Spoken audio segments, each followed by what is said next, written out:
Lelaki single, kalau buat 4 tips ni, confirm korang dapat jodoh. Yang keempat tu paling penting, so make sure korang tengok sampai habis, okay? Macam mana kita orang dapat tips ni? Kita orang dah tanya beberapa couples yang dah berjumpa dekat MUS dan dah berkahwin. So, let's go. The first thing is, you kena ambil gambar yang macho, nampak handsome, nampak kemas.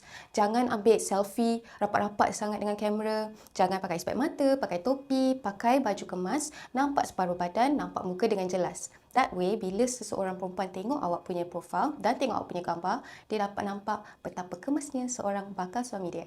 The next tip is, make sure bio dekat profile korang lengkap. Macam mana nak tahu lengkap? Basically, bila korang baca balik dekat bio, adakah korang rasa orang lain akan tertarik?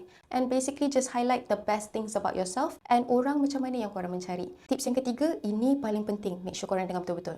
Lepas korang dah set up gambar, korang dah tulis bio yang paling perfect, korang kena start liking profile. Bila korang tak like siapa-siapa, macam mana korang nak muncul dekat orang lain? Yes, of course, orang akan scroll dalam MUS untuk mencari siapa yang paling menarik perhatian. Tapi kalau saya sendiri, saya tak akan scroll. Saya akan terus pergi dekat liked page. Maksudnya, orang-orang lelaki yang dah like saya, baru saya tengok gambar, saya tengok bio. Yang keempat, bila dah like, ada seseorang like you balik, korang match. Apa yang kena buat? Of course lah, conversation. Janganlah, Assalamualaikum, intro. No. Apa yang menarik perhatian seseorang wanita selepas dia dah tengok gambar, selepas dia dah tengok bio dan selepas dia dah like awak adalah awak punya first sentence kepada dia. Antara contoh sentence yang berjaya, Assalamualaikum, salam berkenalan.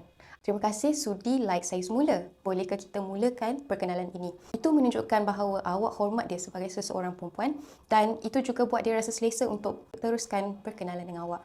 Save tips ni, don't forget to like, share and follow.